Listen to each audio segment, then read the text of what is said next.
Hello hi ನಮಸ್ತೆ ನನ್ನೆಲ್ಲ ವೀಕ್ಷಕ ಪ್ರಭುಗಳಿಗೆ ಭೀಮನ ಅಮಾವಾಸ್ಯೆ ಹಬ್ಬದ ಶುಭಾಶಯಗಳು. ನಮ್ಮ ಮನೆಯಲ್ಲಿ ನಾವು ಎಷ್ಟು ಸುಲಭವಾಗಿ ಸರಳತೆಯಾಗಿ ಹಬ್ಬ ಮಾಡ್ತಾ ಇದ್ದೀವಿ ಅಂತ ಬನ್ನಿ ನೋಡಿ. ಸೊ ಬೆಳಿಗ್ಗೆ 3 ಗಂಟೆ ರಾತ್ರಿಗೆ ಎದ್ದು ಹಬ್ಬಕ್ಕೆ ಅಂತ ಮನೆಯೆಲ್ಲ ಕ್ಲೀನ್ ಮಾಡಿ, ಸೊ ಹಬ್ಬಕ್ಕೆ ಏನೆಲ್ಲ ಬೇಕು ಎಲ್ಲ ಪ್ರಿಪೇರ್ ಮಾಡಿಕೊಂಡು ಫೋಟೋಗೆ ಹೂವು ಹಾಕ್ತಾಯಿದ್ದೀನಿ. ಹೌದು, ಹೆಣ್ಮಕ್ಳು ಬೆಳಿಗ್ಗೆ ಎದ್ದು ತಲೆಗೆ ಎಣ್ಣೆ ಹಚ್ಚಿ ತಲೆ ಸ್ನಾನ ಮಾಡಿ ದೇವರ ಮನೆಗೆಲ್ಲ ಹೋಗಿ ಹೂಗಳೆಲ್ಲ ಹಾಕಿ ಫೋಟೋಗಳಿಗೆ, ಸೊ ದೀಪಕ್ಕೆ ಏನು ಬೇಕು ಎಲ್ಲ ಅರೇಂಜ್ ಮಾಡ್ಕೊಳ್ಳಿ. ಸೊ ಇವಾಗ ಸ್ಟಾರ್ಟ್ ಅಂತ ಅಂದ್ಕೊಳ್ಳಿ ನಮ್ಮ ಟಾಸ್ಕ್. ಬನ್ನಿ ಏನೆಲ್ಲ ಇರುತ್ತೆ. ಸೊ ಪೂಜೆ ಮಾಡಬೇಕಾದ್ರೆ ಏನೆಲ್ಲ ರೆಡಿ ಮಾಡ್ಕೋಬೇಕು. ನಾನು ಮೊದಲೇ ದೀಪಕ್ಕೆಲ್ಲ ರೆಡಿ ಮಾಡ್ಕೊಂಡಿದ್ದೀನಿ. ಅರಿಶಿನ ಕುಂಕುಮ ಎಲ್ಲ ಹೊಸದನ್ನೇ ತೊಗೊಂಡಿದ್ದೀನಿ. ಕಲಸಕ್ಕೂ ಕೂಡ ರೆಡಿ ಮಾಡ್ಕೊಂಡಿದ್ದೀನಿ. ಈಗ ಆ ರಂಗೋಲಿ ಹಾಕ್ತಾಯಿದ್ದೀನಿ. ರಂಗೋಲಿ ಹಾಕೋಕ್ಕಿಂತ ಮುಂಚೆ ಅರಿಶಿನ ಅಥವಾ ಗಂಜಲ ಇದ್ದರೆ ಅದರಲ್ಲಿ ನೀಟಾಗಿ ಸ್ವಚ್ಛಗೊಳಿಸ್ಕೊಳ್ಳಿ ಹಾಕುವಂಥ ಮನೆಗೆ. ಸೊ ರಂಗೋಲಿ ಹಾಕೋತಾ ಇದ್ದೀನಿ. ಅಷ್ಟಪದ್ಮದಳ ರಂಗೋಲಿ ಹಾಕೋಬೇಕು. ರಂಗೋಲಿ ಹಾಕ್ಕೊಂಡ್ಮೇಲೆ ಅಕ್ಕಿ ಎಲ್ಲನೂ ಎತ್ತಿಟ್ಕೊಳ್ಳಿ ಕಳಶಕ್ಕೆ. ಅಂತಂದರೆ ನಾವು ಈಶ್ವರ ಪಾರ್ವತಿ ಅಂತ ಹೇಳಿ ದೀಪ ಇಟ್ಟು ಪೂಜೆ ಮಾಡ್ತೀವಲ್ವಾ, ಸೊ ಅದಕ್ಕೆ ಅಕ್ಕಿ ಎಲ್ಲ ಬೇಕು. ಎತ್ಕೊಳ್ಳಿ. ಒಂದು ತಟ್ಟೆ ತಗೊಳ್ಳಿ. ನಾನು ರೆಡಿ ಮಾಡ್ಕೊಂಡಿದ್ದೀನಿ. ತಟ್ಟೆಗೆ ಅಕ್ಕಿ ಹಾಕಿಟ್ಕೊಂಡು ಹೋಮ್ ಅಂತ ಬರಿತಾ ಇದ್ದೀನಿ. ಹೋಮ್ ಮತ್ತು ಶ್ರೀಮ್ ಅನ್ನೋದು ಈಶ್ವರ ಪಾರ್ವತಿಯ ಸಂಕೇತ ಅಂತ ಹೇಳ್ಬೋದು. ಸೊ ಅರಿಶಿನದಲ್ಲೂ ಕೂಡ ಬರಿಬಹುದು. ನಾನು ಬರಿತಾ ಇದ್ದೀನಿ ನೋಡಿ, ಸ್ವಲ್ಪ ಲೈಟಾಗಿ ಅರಿಶಿನ ಹಚ್ಕೊಂಡು. ಸೊ ಆದಷ್ಟು ಬ್ರಾಹ್ಮಿ ಮುಹೂರ್ತದಲ್ಲಿ ಪೂಜೆ ಮಾಡಿದ್ರೆ ತುಂಬಾ ಒಳ್ಳೆಯದು, ಶ್ರೇಷ್ಠ ಅಂತ ಹೇಳ್ಬೋದು. ರಾಹು ಕಾಲ ಬಿಟ್ಟು ಬೇರೆ ಎಲ್ಲ ಸಮಯ ಕೂಡ ಮಾಡ್ಕೋಬೋದು. ಇವತ್ತು ಟೈಮ್ ತುಂಬಾ ಚೆನ್ನಾಗಿದೆ ಅಂತ ಅನ್ಬೋದು. ಸೊ ಇವಾಗ ವಿಳ್ಯದೆಲೆ ಇದ್ದರೆ ವಿಳ್ಯದೆಲೆ ಇಟ್ಬಿಟ್ಟು ಅದ್ರ ಮೇಲೆ ದೀಪ ಇಟ್ಕೊಳ್ಳಿ. ನನಗೆ ವಿಳ್ಯದೆಲೆ ಜಾಸ್ತಿ ಸಿಗಲಿಲ್ಲ, ಸೊ ಆ ಕಾರಣದಿಂದ ಜಸ್ಟ್ ಹೋಮ್ ಮತ್ತು ಶ್ರೀಮ್ ಅಂತ ಬರೆದುಬಿಟ್ಟು ಅದ್ರ ಮೇಲೆ ದೀಪ ಇಡ್ತಾ ಇದ್ದೀನಿ. ಮೊದಲೇ ನಾನೆಲ್ಲ ದೀಪ ರೆಡಿ ಮಾಡಿ ಇಟ್ಕೊಂಡಿದ್ದೆ, ಆ ದೀಪನ ಇಡ್ತಾ ಇದ್ದೀನಿ. ಇವಾಗ ತುಪ್ಪದ ದೀಪನೇ ಹಚ್ಚಬೇಕು, ಎಣ್ಣೆ ಹಚ್ಚಬೇಡಿ ಯಾರೂ. ಅರಿಶಿನದ ಕೊಂಬು ಕಟ್ಕೊತಾ ಇದ್ದೀನಿ ನೋಡಿ. ಎರಡಕ್ಕೂ ಕಟ್ಟಬೇಕು. ಕೆಲವೊಬ್ರು ಒಂದಕ್ಕೆ ಮಾತ್ರ ಕಟ್ಕೊತಾರೆ, ಎರಡಕ್ಕೂ ಕೂಡ ಅರಿಶಿನದ ಕೊಂಬು ಕಟ್ಕೊಳ್ಳಿ. ಹಾಗೆ ಗೆಜ್ಜೆ ವಸ್ತ್ರ ಎರಡಕ್ಕೂ ಸೇರಿಸಿ ಗೆಜ್ಜೆ ವಸ್ತ್ರ, ದೀಪ ಎರಡು ದೀಪಕ್ಕೂ ಸೇರಿಸಿ ಗೆಜ್ಜೆ ವಸ್ತ್ರ ಹಾಕ್ಕೊಬೇಕು. ಅರಿಶಿನ ಕುಂಕುಮ ಇಡಬೇಕು ಗೆಜ್ಜೆ ವಸ್ತ್ರಕ್ಕೆ ಮತ್ತು ನಾವು ತಗೊಂಡಿರುವಂಥ ಅರಿಶಿನದ ಕೊಂಬಿಗೆ. ಜ್ಯೋತಿರ್ಭೀಮೇಶ ವ್ರತ ಮಾಡಬೇಕಾದ್ರೆ ಹಳೆ ಕುಂಕುಮ ಅರಿಶಿನ ಎಲ್ಲ ಯೂಸ್ ಮಾಡಬೇಡಿ ದಯವಿಟ್ಟು. ಹೊಸ ಕುಂಕುಮ ಅರಿಶಿನ, ವಿಭೂತಿ ಗಟ್ಟಿ, ಸೊ ಪೂಜೆ ಸಾಮಾನುಗಳೆಲ್ಲ ಹೊಸದಾಗಿ ತೊಗೊಂಡು ಬನ್ನಿ. ಗೆಜ್ಜೆ ವಸ್ತ್ರ ಕೂಡ ಅಷ್ಟೇ. ಯಾಕೆ ಅಂತಂದರೆ ನಾವು ಇದು ವ್ರತ ಮಾಡ್ತಾ ಇರೋದು, ಸೊ ಹಾಗಾಗಿ. ಇನ್ನು ಫೋಟೋ ಕೂಡ ಇಟ್ಟಿದ್ದೀವಿ. ಅರ್ಧನಾರೀಶ್ವರ ಫೋಟೋ ಇಟ್ಟರೆ ತುಂಬ ಒಳ್ಳೆಯದು. ನನಗೆ ಆ ಫೋಟೋ ಸಿಗಲಿಲ್ಲ, ಈಶ್ವರ ಪಾರ್ವತಿದು ಸಿಕ್ತು, ಅದನ್ನೇ ತೊಗೊಂಡು ಬಂದು ನಾವು ಅರಿಶಿನದಲ್ಲಿ ಕ್ಲೀನ್ ಮಾಡ್ಕೊಂಡಿದ್ದೀನಿ ಫೋಟೋನ.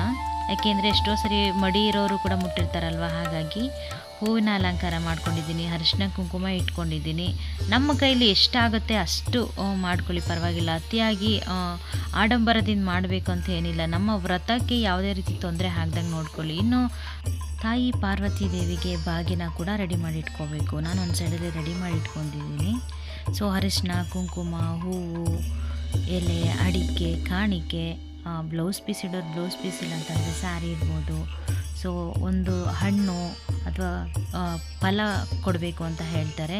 ಪೂರ್ಣ ಫಲ ಕೊಟ್ಟರೆ ತುಂಬ ಒಳ್ಳೆಯದು. ತೆಂಗಿನಕಾಯಿ ಇಟ್ಟರೆ ಇನ್ನೂ ತುಂಬ ಒಳ್ಳೆಯದು. ಸೊ ನಿಮ್ಮ ಅನುಕೂಲಕ್ಕೆ ತಕ್ಕಂತೆ ಎಲ್ಲ ರೆಡಿ ಮಾಡಿ ಇಟ್ಕೊಳ್ಳಿ. ಮನೆಯಲ್ಲಿ ಯಾವುದೇ ಪೂಜೆ ಆಗಲಿ ಅಥವಾ ಯಾವುದೇ ವ್ರತಗಳನ್ನ ಮಾಡಬೇಕು ಅಂತ ಅಂದರೆ ಬ್ರಾಹ್ಮಿ ಮುಹೂರ್ತದಲ್ಲಿ ಮಾಡೋದು ತುಂಬ ಒಳ್ಳೆಯದು. ಸೊ ಹಾಗಾಗಿ ನಾನು ಕೂಡ ಬ್ರಾಹ್ಮಿ ಮುಹೂರ್ತದಲ್ಲೇ ಪೂಜೆ ಸ್ಟಾರ್ಟ್ ಮಾಡಿದ್ದೀನಿ. ಈಗ 4:45. ಸೊ 5 ಗಂಟೆ 6 ಗಂಟೆ ಒಳಗಡೆ ಪೂಜೆ ಆಗಿಬಿಟ್ರೆ ತುಂಬ ಒಳ್ಳೆಯದು.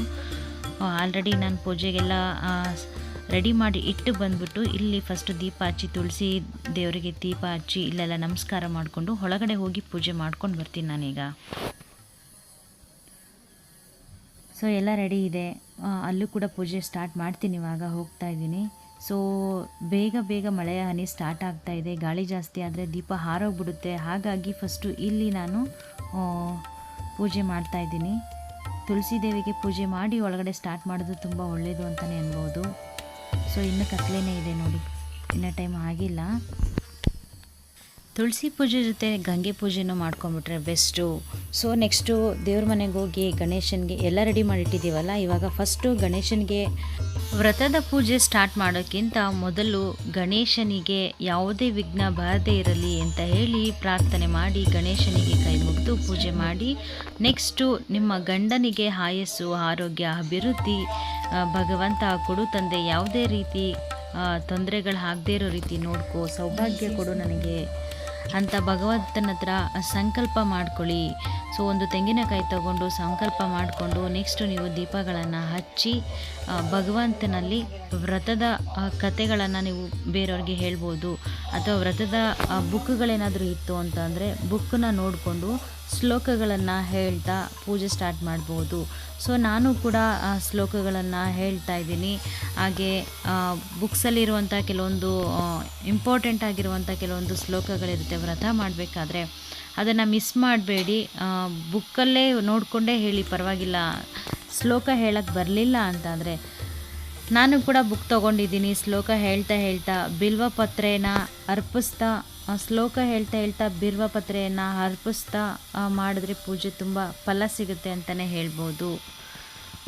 ಸೊ ಯಾವುದೇ ಥರ ವಿಘ್ನ ಬಾರದೇ ಇರೋ ಹಾಗೆ ತಾಳ್ಮೆಯಿಂದ ನೆಮ್ಮದಿಯಾಗಿ ಗಂಡನಿಗಾಗಿ ಮಾಡ್ತಿರುವಂಥ ವ್ರತ ಇದು.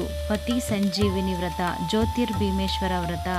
ಸೊ ಭಗವಂತನ ಹೇಳಿರೋ ಹಾಗೆ, ಅವರ ಕಥೆಯಲ್ಲಿ ಹೇಳಿರೋ ಹಾಗೆ 2 ದೀಪ ಈಶ್ವರ ಪಾರ್ವತಿಯ ಸಂಕೇತ ಅಂತ ಹೇಳಿ ಅವರನ್ನು ಆಹ್ವಾನಿಸಿ ಅವರಿಗೆ ಕೊಡಬೇಕಾಗಿರುವಂಥ ಗೌರವಗಳನ್ನು ಕೊಟ್ಟು ಮನಸ್ಸು ಶ್ರದ್ಧೆಯಿಂದ ಮನಸ್ಫೂರ್ತಿಯಾಗಿ ವ್ರತವನ್ನು ಮಾಡಿ. ಯಾವುದೇ ಥರ ಆಡಂಬರಗಳು ನಮಗೆ ಇಂಪಾರ್ಟೆಂಟ್ ಅಲ್ಲ. ನಾವು ವ್ರತ ಮಾಡಬೇಕು, ಭಗವಂತನಿಗೆ ನಮ್ಮ ವ್ರತ ಸಲ್ಲಬೇಕು, ಅಷ್ಟೇ ನಮಗೆ ಇಂಪಾರ್ಟೆಂಟ್ ಆಗಿರೋದು.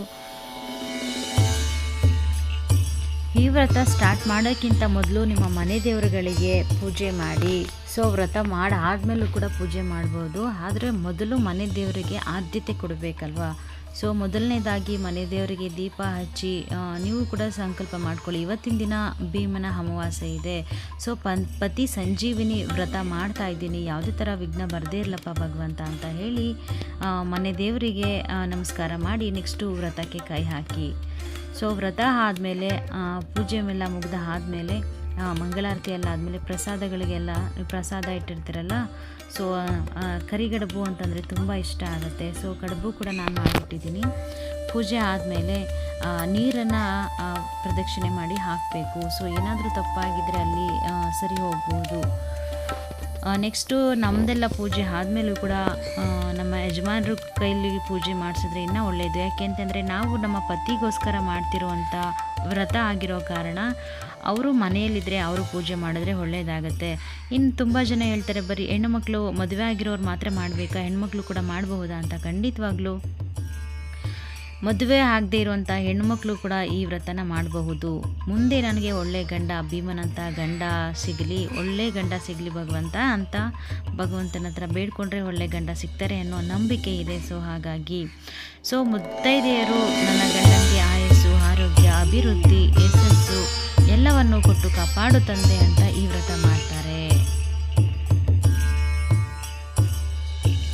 ಸಂಕಲ್ಪ ಎಲ್ಲ ಆದಮೇಲೆ ಆರತಿಗೆ ರೆಡಿ ಮಾಡಿಟ್ಕೊಳ್ಳಿ. ಸೊ ಆರತಿ ಎಲ್ಲ ರೆಡಿ ಮಾಡಿಟ್ಕೊಳ್ಳಿ. ಆಮೇಲೆ ಧೂಪ, ದೀಪ, ಗಂಧದ ಕಡ್ಡಿ ಬೆಳಗೋದೆಲ್ಲ ಇದೇ ಇರುತ್ತೆ ಲಾಸ್ಟಲ್ಲಿ. ಸೊ ಆರತಿ ಕೂಡ ಮಾಡಲೇಬೇಕಾಗತ್ತೆ.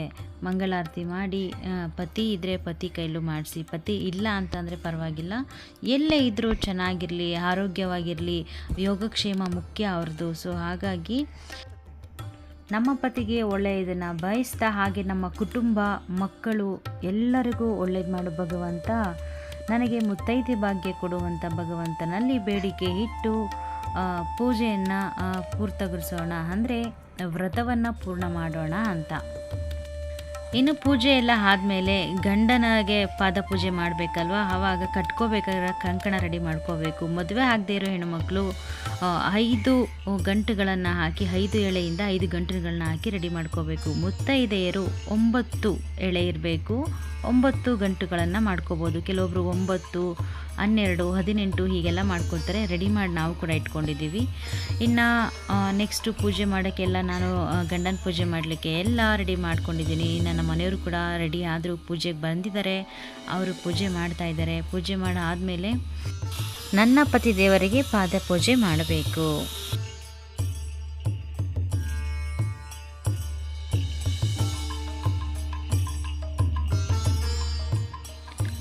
ನಾನು ಇವಾಗ ನನ್ನ ಪತಿ ಪಾದ ಪೂಜೆ ಮಾಡಲಿಕ್ಕೆ ಎಲ್ಲ ರೆಡಿ ಮಾಡ್ಕೊಂಡಿದ್ದೀನಿ.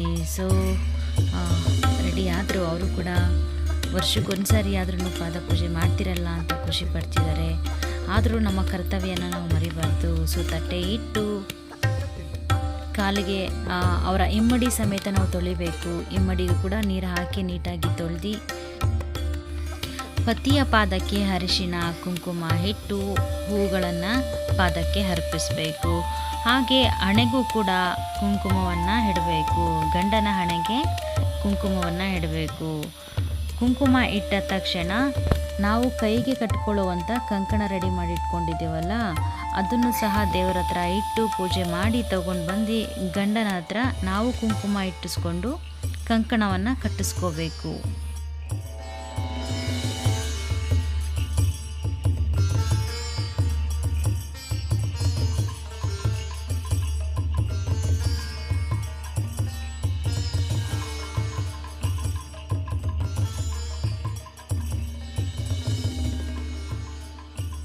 ಕಂಕಣ ಕಟ್ಟಿಸ್ಕೊಂಡ ನಂತರ ಅಕ್ಷತೆ ಕಾಳನ್ನ ಪತಿದೇವರ ಕೈಗೆ ಕೊಟ್ಟುಬಿಟ್ಟು ನಾವು ಗಂಧದ ಕಡ್ಡಿ ಬೆಳಗಬೇಕು. ಪಾದಕ್ಕೆ ಗಂಧದ ಕಡ್ಡಿ ಬೆಳಗಿ ಹಾಗೆ ದೀಪವನ್ನು ಬೆಳಗಿ ಅವ್ರಿಗೂ ಕೂಡ ಆ ದೀಪದ ಆರತಿಯನ್ನು ಮಾಡಬೇಕು. ಪತಿಯಲ್ಲಿ ಕೇಳ್ಕೊಳ್ಳಿ ಪೂಜೆ ಆದಮೇಲೆ ನಾನಿವತ್ತು ಜ್ಯೋತಿರ್ಭೀಮೇಶ್ವರ ವ್ರತ ಮಾಡ್ತಾಯಿದ್ದೀನಿ. ಅಂದರೆ ಪತಿ ಸಂಜೀವಿನಿ ವ್ರತ ಮಾಡ್ತಾಯಿದ್ದೀನಿ. ಆ ಕಾರಣ ನಿಮಗೆ ಪಾದ ಪೂಜೆ ಮಾಡ್ತಾಯಿದ್ದೀನಿ, ಆಶೀರ್ವಾದ ಮಾಡಿ ನನಗೆ ಅಂತ ನಿಮ್ಮ ಪತಿ ಹತ್ರ ಆಶೀರ್ವಾದ ಕೇಳಿ ಆಶೀರ್ವಾದ ಪಡ್ಕೊಳ್ಳಿ. ಹಾಗೆ ಅರಿಶಿನ ಕುಂಕುಮನ ನಿಮ್ಮ ತಾಳಿಗೆ ಇಟ್ಕೊಳ್ಳಿ. ಸೊ ಅವರು ಯಾವುದೇ ರೀತಿ ಗಿಫ್ಟ್ ಕೊಟ್ಟರು ನೀವು ತಗೊಳ್ಳಿ. ಯಾವುದೇ ರೀತಿ ಡಿಮ್ಯಾಂಡ್ ಮಾಡೋಕ್ಕೆ ಹೋಗ್ಬಿಡಿ, ಅದೇ ಕೊಡಿ ಇದೇ ಕೊಡಿ ಅಂತ.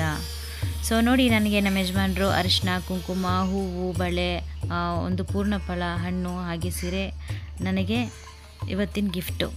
ಥ್ಯಾಂಕ್ ಯು ಪತಿದೇವರೇ. ಜ್ಯೋತಿರ್ಭೀಮೇಶ್ವರ ವ್ರತನೂ ಕೂಡ ತುಂಬ ಚೆನ್ನಾಗಿ ಆಯಿತು. ಹಾಗೆ ಪತಿ ಸಂಜೀವಿನಿ ವ್ರತ ಕೂಡ ಚೆನ್ನಾಗಾಯಿತು. ಅಂದರೆ ನಮ್ಮ ಗಂಡನಿಗೆ ನಾವು ಕಾಲು ತೊಳೆದು ಪೂಜೆ ಮಾಡ್ತೇವಲ್ಲ, ಈ ಪೂಜೆ ಕೂಡ ಸರಾಗವಾಗಿ ಚೆನ್ನಾಗಾಯಿತು.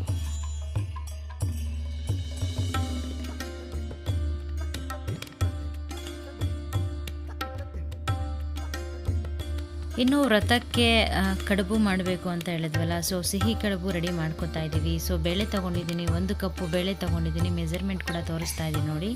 ಆ ಬೇಳೆನ ಚೆನ್ನಾಗಿ ತೊಳ್ಕೊಂಡು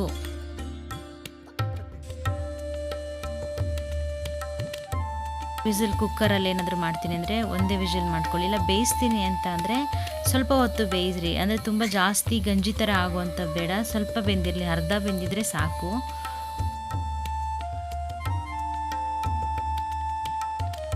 ನಾನು ಬೇಳೆಯನ್ನು 2 ಸರಿ ತೊಳ್ಕೊಂಡಿದ್ದೀನಿ.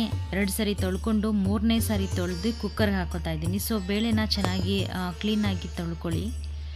ಕೆಮಿಕಲ್ಸ್ ಎಲ್ಲ ಆ್ಯಡ್ ಮಾಡಿರ್ತಾರೆ. ಸೊ ಹಾಗಾಗಿ ಕುಕ್ಕರ್ಗೆ ಹಾಕಿ ಸ್ವಲ್ಪ ಎಣ್ಣೆ ಹಾಕ್ಕೊಳ್ಳಿ. ನಾನು 1 ಸ್ಪೂನ್ ಆಗೋಷ್ಟು ಎಣ್ಣೆ ಹಾಕೋತಾ ಇದ್ದೀನಿ. ಯಾವುದೇ ಥರ ಬೇರೆ ಉಪ್ಪು ಗಿಪ್ಪು ಏನೂ ಹಾಕ್ತಾಯಿಲ್ಲ. ಜಸ್ಟ್ ಹಾಗೆ ಲಿಡ್ ಕ್ಲೋಸ್ ಮಾಡಿ ಒಂದೇ ವಿಷಲ್. ದೇವರಿಗೆ ಅಥವಾ ಪೂಜೆ ಮಾಡಬೇಕಾದ್ರೆ ಪ್ರಸಾದ ಮಾಡಬೇಕಾತಂದರೆ ಸ್ಟವ್ ಕ್ಲೀನ್ ಮಾಡಿಕೊಂಡು ಅದಕ್ಕೂ ಕೂಡ ಅರಿಶಿನ ಹಾಕಿ ಕ್ಲೀನ್ ಮಾಡಿಕೊಂಡು ಅರಿಶಿನ ಕುಂಕುಮ ಹೂ ಎಲ್ಲ ಹಾಕಿ ಪೂಜೆ ಮಾಡಿ ಆಮೇಲೆ ನೀವು ಪ್ರಸಾದನ ರೆಡಿ ಮಾಡ್ಕೊಳ್ಳಿ. ಇನ್ನೇನೋ ರೆಡಿ ಆಗ್ತಾ ಬಂತು. 1 ವಿಷಲ್ ಸಾಕು. 1 ವಿಷಲ್ ಆಯಿತು ನೋಡಿ, ನಾನು ತೆಗೆದು ಇಟ್ಕೋತಾ ಇದ್ದೀನಿ. ಇಷ್ಟು ಮಟ್ಟಿಗೆ ಬಂದಿದೆ ಇವಾಗ ಸದ್ಯಕ್ಕೆ. ಅರ್ಧನೇ ಬೆಂದಿರೋದು ನೋಡಿ, ತೆಗಿತಾ ಇದ್ದೀನಿ. ಕರೆಕ್ಟಾಗಿ ಆಗಿದೆ. ಜಾಸ್ತಿ ನೀರೇನು ಮಿಕ್ಕೇ ಇಲ್ಲ ನನಗೆ. ಇನ್ ಕೇಸ್ ನೀರೇನಾದರೂ ಮಿಕ್ಕೊಂಡ್ರೆ ಸಾಂಬಾರು ಮಾಡ್ತಿರಲ್ಲ, ಸೊ ಸಾಂಬಾರಿಗೆ ಯೂಸ್ ಮಾಡ್ಕೊಳ್ಳಿ, ಕರೆಕ್ಟಾಗುತ್ತೆ. ಸ್ವಲ್ಪ ಅದನ್ನು ಸ್ವಲ್ಪ ತಣ್ಣಗಾಗೋಗ್ಬಿಟ್ಬಿಡಿ. ತಣ್ಣಗಾದ್ಮೇಲೆ ಬೇರೆ ಇನ್ನೊಂದು ಪಾತ್ರೆ ತೊಗೊಳ್ಳಿ. ನಾನು ಒಂದು ಪುಟಾಣಿ ಬಾಣಲಿ ತೊಗೊಂಡಿದ್ದೀನಿ. ಆ ಬಾಣಲಿಗೆ ಕರೆಕ್ಟಾಗಿ ಅದನ್ನ ಹಾಕ್ಕೊಂಡಿದ್ವಲ್ಲ, ಬೇಳೆ ಹಾಕ್ಕೊಂಡು 1 ಕಪ್ಪು ಬೇಳೆಗೆ ನಾನು 1 ಕಪ್ಪು ಬೆಲ್ಲ ತೊಗೊಂಡಿದ್ದೀನಿ. ಪುಡಿ ಮಾಡಿರುವಂಥ ಬೆಲ್ಲ ತೊಗೊಂಡಿದ್ದೀನಿ. ಅಷ್ಟೇ 1 ಕಪ್ಪು ಕೊಬ್ಬರಿ ತುರಿ ತೊಗೊಂಡಿದ್ದೀನಿ. ಹಸಿಕಾಯಿ ತುರಿ ತೊಗೊಂಡಿಲ್ಲ, ಕೊಬ್ಬರಿ ತುರಿ ತೊಗೊಂಡಿದ್ದೀನಿ. ಸೊ ಚೆನ್ನಾಗಿ ಸ್ವಲ್ಪ ಬಾಡಿಸ್ಕೊಳ್ಳಿ. ಅದು ಒಂದು ಸ್ವಲ್ಪ ಮೆಲ್ಟ್ ಆಗ್ತಾಯಿದೆ ಅಂದ ತಕ್ಷಣ, ಮೆಲ್ಟ್ ಆಗ್ತಿದೆ ಅಂದ ತಕ್ಷಣ ಆಫ್ ಮಾಡಿಕೊಂಡು ಸ್ವಲ್ಪ ಬಿಸಿ ಇರೋದನ್ನು ತಣ್ಣಗಾಗಲಿಕ್ಕೆ ಬಿಡಿ. ಆಮೇಲೆ ಮಿಕ್ಸಿಗೆ ಹಾಕ್ಕೊಂಡು ಸ್ವಲ್ಪ ರುಬ್ಕೊಳ್ಳೋಣ. ತರಿಯಾಗಿ ರುಬ್ಕೋಬೇಕು. ನಿಮಗೆ ಏಲಕ್ಕಿ ಬೇಕಂತಂದರೆ ಏಲಕ್ಕಿ ಹಾಕ್ಕೊಳ್ಳಿ. ನಮ್ಮ ಮನೆಯಲ್ಲಿ ಏಲಕ್ಕಿ ಯಾರೂ ಇಷ್ಟಪಡೋದಿಲ್ಲ, ನಮ್ಮ ಮಕ್ಕಳು. ಸೊ ಹಾಗಾಗಿ ನಾನು ಏಲಕ್ಕಿ ಹಾಕ್ಕೊಂಡಿಲ್ಲ. ಫೈನಲಿ ರುಬ್ಕೊಂಡಿದ್ದೀನಿ. ಸೊ ಈ ಹದಕ್ಕೆ ಬರಬೇಕು, ತುಂಬ ನೈಸು ಆಗಬಾರ್ದು, ತುಂಬ ತುರಿನೂ ಇರಬಾರ್ದು. ಸೊ ಒಂದು ಹದದಲ್ಲಿದೆ. ಅದಾದಮೇಲೆ ನಮ್ಮ ಮನೇಲಿ ರೈಸ್ ಕೂಡ ರೆಡಿ ಮಾಡಿಕೊಂಡೆ, ಹಾಗೆ ಅನ್ನ ಕೂಡ ರೆಡಿ ಆಯಿತು, ಹಾಗೆ ಸಾಂಬಾರು ಕೂಡ ರೆಡಿ ಆಯಿತು. ಇನ್ನು ಮೊದಲೇ ಕಲಸಿಟ್ಕೊಂಡಿದ್ದ ಚಪಾತಿ ಅದಕ್ಕೆ ಕಲಸಿಟ್ಕೊಂಡಿದ್ದೀನಿ ನಾನು ಮೊದಲೇ. ತುಂಬ ಚೆನ್ನಾಗಿ ಬಂದಿದೆ. ಸೊ ನನಗೆ ಬೇಕಾಗಿರೋದು ಎಷ್ಟು ನೆಸೆಸಿಟಿ ಅಷ್ಟು ಮಾತ್ರ ಇವಾಗ ಪೂಜೆಗೆ ಮಾಡ್ಕೊತಾ ಇದ್ದೀನಿ. ಪೂರಿ ಅದಕ್ಕೆ ನಾವು ಲಟ್ಟಿಸ್ಕೋಬೋದು, ಮತ್ತು ಕರ್ಜಿಕಾಯಿ ಮಾಡ್ತೀವಲ್ಲ ಅದ್ರ ಮೇಲೆ ಹಾಕ್ಕೊಂಡು, ಆ ಕರ್ಜಿಕಾಯಿ ಮಾಡೋದ್ರ ಮೇಲೆ ಹಾಕ್ಕೊಂಡು ಮಾಡ್ಬೋದು. ನನ್ನ ಮಗ ಕಿತ್ಕೊಂಡು ಹೋಗ್ಬಿಟ್ಟ, ಕೊಡಲಿಲ್ಲ. ಸೊ ಟೈಮ್ ವೇಸ್ಟ್ ಆಗುತ್ತೆ ಅಂದ್ಬಿಟ್ಟು ನಾನು ಹಾಗೇ ಸಿಂಪಲ್ಲಾಗೇ ಕೈಯಲ್ಲೇ ಹಾಕ್ಕೊಂಡು ಮಾಡ್ತಾಯಿದ್ದೀನಿ. ಸೊ ಅರ್ಜೆಂಟ್ ಇದ್ದಾಗ ಏನು ಮಾಡೋಕ್ಕಾಗಲ್ಲ, ಅದಕ್ಕೆ ಕಾಯ್ಕೊಂಡು ಕೂರೋಕ್ಕಾಗಲ್ಲ ಅಲ್ವಾ. ಸೊ ಕೈಯಲ್ಲೇ ಆರಾಮಾಗಿ ಮಾಡ್ಕೊಬೋದು. ಸೊ ನಾನು ಇದೇ ರೀತಿ ಮಾಡ್ಕೊತಾ ಇದ್ದೀನಿ. ತುಂಬ ಈಸಿ ಇದೆ ರೆಸಿಪಿ. ಹಿಟ್ಟು ಎಷ್ಟು ಬೇಕಷ್ಟು ತೊಗೊಳ್ಳಿ. ನಂಗೆ ಸ್ವಲ್ಪ ಎಕ್ಸ್ಟ್ರಾ ಅನ್ನಿಸ್ತು, ತೊಗೊಂಡೆ. ಹಾಗೆ ಕೈಯಲ್ಲೇ ಅದನ್ನು ರ್ಯಾಪ್ ಮಾಡ್ತಾಯಿದ್ದೀನಿ ನೋಡಿ. ಆ ಥರ ಮಾಡಿದ್ರೂ ಈಸಿಯಾಗಿ ಬರುತ್ತೆ. ಸೊ ಚೆನ್ನಾಗಿ ಬಂತು ಫೈನಲಿ.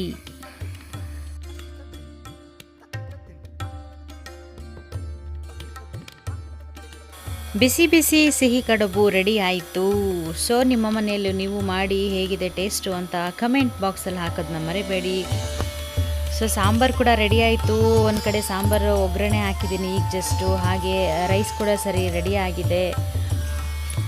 ಹಬ್ಬದಕ್ಕೆ ಎಲ್ಲ ಏನೇನೆಲ್ಲ ರೆಡಿ ಆಗಬೇಕು ಎಲ್ಲ ರೆಡಿ ಆಯಿತು. ಸೊ ಖುಷಿ ಆಯಿತು, ಇವತ್ತಿನ ಪೂಜೆ ಎಲ್ಲ ಚೆನ್ನಾಗಾಯಿತು ಅಂತ. ಈ ವಿಡಿಯೋ ಇಷ್ಟ ಆಗಿದ್ದರೆ ದಯವಿಟ್ಟು ನಿಮ್ಮ ಫ್ಯಾಮಿಲಿ ಫ್ರೆಂಡ್ಸ್ಗಳಿಗೆ ಶೇರ್ ಮಾಡಿ, ಹಾಗೆ ಲೈಕ್ ಮಾಡಿ. ಯಾರೆಲ್ಲ ಸಬ್ಸ್ಕ್ರೈಬ್ ಆಗಿಲ್ಲ ದಯವಿಟ್ಟು ಸಬ್ಸ್ಕ್ರೈಬ್ ಆಗಿ ಸಪೋರ್ಟ್ ಮಾಡಿ. Thank you for watching.